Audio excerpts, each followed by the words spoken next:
Oh my word, I love this song. Look, I did a video before when Aurora's last song, Exist for Love, was released, and it was kind of a reaction video, more just talking about the sort of meaning behind the song and what it can teach us about our lives and ourselves. And I wasn't planning on doing that for every new Aurora song she releases, because that's a lot of pressure to put on myself. I mean, I thought about maybe going back and talking about some of the meaning on songs on her old albums, but you never know with new songs, you know, will I, in such a short space of time, have enough to say about a song I literally heard 10 minutes ago? And in this case, yes I do. I can't help talking about this song because it's just left me feeling so excited. It's a song that I think sums up why Aurora is one of, if not my favourite artists out there. She's so deeply, excitedly in love with the world, genuinely in love with it. Life is a marvel to her, and so it should be, you know. So the song argues, so the film the song is for argues, so the book the film is based on that the song is for argues. Life is a marvel when we dare to open up and discover our own secret garden. I don't want to get too much into the context of the book itself, because this is a song in its own right, and it's a song about growth, really. Because life is meant to be about growth. We're meant to get bigger, smarter and wiser as we grow up, and you'd hope happier too. That's not always the case, because things happen in life and they knock you, and everything's a bit more up and down. I always quote Jurgen Klopp on this because it's such a simple quote, and he was talking about football, but it applies to life in general when he says development is inconsistent. And it has to be, because life is so meandering, and arguably that's part of what this song celebrates, the meandering quality of life, in the way you hear her pitch meander up and down with every note she sings, like winding branches in a natural blooming garden all over the place. And it scares us, I think, when development is inconsistent. We want it to be a straight line, and we want order, and we want to think with every year that passes we're a bit happier than the year before, which is a terrible amount of pressure to put on ourselves. Suddenly that makes us feel like we've gone wrong if it turns out, you know, we don't feel happy, or if we're going through a rough patch or whatever. Suddenly we're then thinking, have I lived life wrong? But life is meandering, and we can't just shut out all the pain like we're in total control and put ourselves on some clear, straight track. That's not possible, and in fact it's in trying to do that we normally stop ourselves growing. It's strange to think how often we hold ourselves back in life, and the first verse begins, "Where have you been hiding? You seem lost within your body and your mind. A beam of light can still remind you who you are." Because we do hide when we're in pain. We hold ourselves back, like a plant hiding from the sun, forgetting that without it will start to wither. We're afraid of the pain of the world, but because we hide away we stop seeing the world, and therefore stop noticing any of the good things. Suddenly all we have awareness for is the painful sides, the negative stuff, the things we're meant to be afraid of. In hiding away we kind of tell ourselves the world is too much to bear. And the more you hide away, the more you enforce that message, where you'll only ever manage to bear it by daring to step out.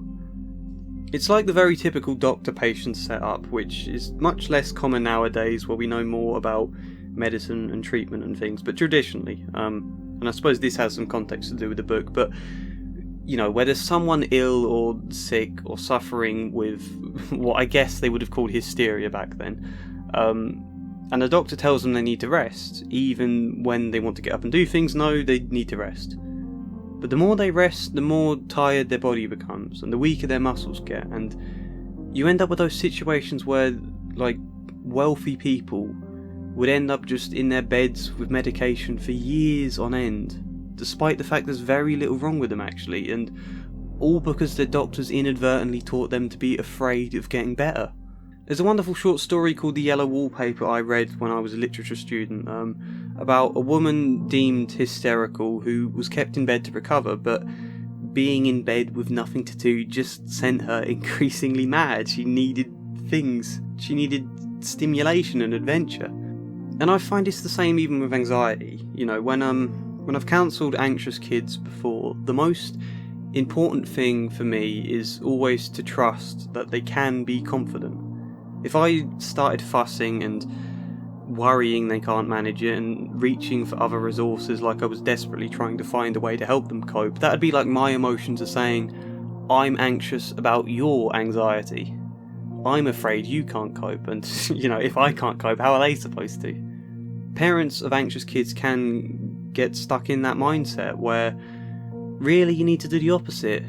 You can't force the kid to grow, you've got to be gentle, you've got to give them space, but you always have to trust that they can grow and believe that they can, because if you don't trust them to get better, how can they ever trust themselves to manage? A beam of light can still remind you who you are. The sun reminds us we're meant to grow. The sun reminds us that there is beauty out there. It's not all pain and misery, but true beauty we can connect with, that we're a part of. I adore that line because it's so easy to get caught up seeing only the worst in the world, and when we do see the good things, seeing them just as these little positives that are only ever surface level stuff, failing to cover over the deeper, darker truths, but it's not. The world can be a marvellous thing where we are deeply in love with it and excited by it with the same sense of almost childish awe that Aurora is. Where something so simple and natural, something so much at the core of our existence as a beam of light from the sun, can remind us of our own beauty and love and belief and a sense of joy. Most of all, our eagerness to explore. Because just like the book, this is a song about children exploring a beautiful garden and finding adventures in it, basically. And people often criticise like fantasy stories or whatever as being escapist art. Like escapist art is just to help you forget the mundane truths, like that's all these stories are, but they're not. Escapist art is much more about adventures and the fun and the excitement of getting to dive into unknown worlds. Adventure art would have been a much better name, because these places we explore in fiction, the Secret Garden, Middle-earth, Wonderland, Earthsea, Hogwarts, whatever, we fall in love with them. That's the point, we enjoy exploring them. They're not just an escape, because they actually ignite a very real sense of joy within us. Falling in love with these worlds, we remember just how beautiful imagination is, and that imagination is a part of life, so we then remember just how beautiful life is. And I guess falling in love with these worlds, we kind of remember what it's like to fall in love with the world, if that makes sense, I think. It's not even just that, because in exploring a fantasy world, we are taught not to be afraid of exploration in our own lives. We taught it can be as exciting as it is in a story, that, running out there, finding our place in the world, growing into mature adults, discovering our identity, that these things can be exciting, it can be an adventure, it's not all scary and something you need to hide away from. Hence The Secret Garden, a story about kids learning to explore the world rather than hide away from it, because exploring, daring to discover and to search and open up, that is what makes us grow. And we do that best when we are excited to explore, and when we look upon every new place and every new person we talk to or interaction or every moment as a moment to learn and discover and find something new. That should be exciting. Sometimes it is scary. Of course it's scary, because we all have fears and we all have pain, and it all makes us tense. We're never going to get rid of all our pain.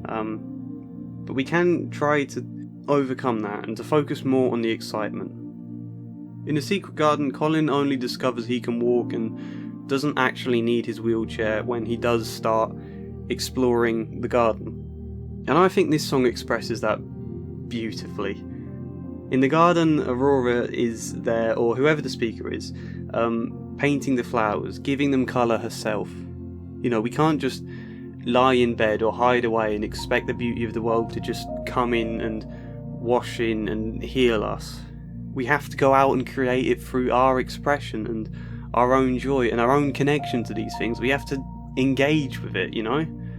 It's through our love that the flowers bloom, that our interactions with other people become beautiful, and that we heal ourselves. These flowers with healing powers were grown and given colour by Aurora herself. You know, we create the things of love in our worlds, just as we do create and find symbols of hate in our worlds. Either we hide away with the hate and the fear, or we dare to explore. The great power and beauty of this song, in my mind, is how wonderfully exciting the song itself sounds. This beautiful harp it begins with, and the way the first verse is sung with each word like a gasping, sharp, excited breath that just builds upwards in this staccato fashion, and the way the pitch meanders all the time, and when it does build into a chorus, it's not like a triumphant, explosive crescendo.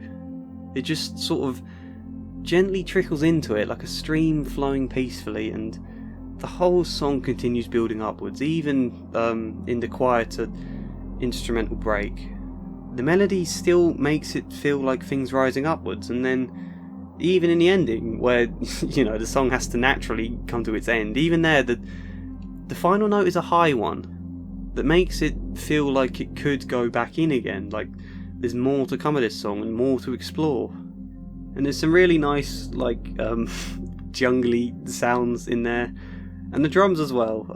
People never give Aurora enough credit for the drums in her songs, because they're always real, like, tribal sounding drums in all of her songs. Never those horrible synthetic snare sounds. That sound that they use on every song, like that snare, so ugly. But proper war drums, even in a softer song like this, that just add so much more to it.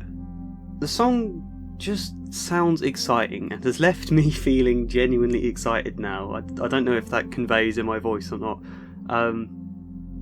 But that's perfect, because you know that's what it's about.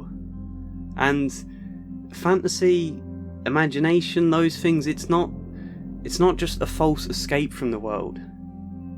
Imagination is a chance to explore beyond even what our senses can see. It's a chance to adventure into the places that don't even technically exist. There's rarely few lessons a child can learn more important than the excitement and the confidence to dare adventure. I love this song, like I love most Aurora songs. That's my thoughts. I only heard it a bit before this. I didn't realise the song had been out for a day. I feel annoyed I didn't see it earlier. Comment any thoughts you have. Like the video if you liked it. Subscribe if you fancy more content and want to go back and watch the Exist for Love video I did. Support me on Patreon if you wish to do that bit extra, but otherwise, hope to see you next time.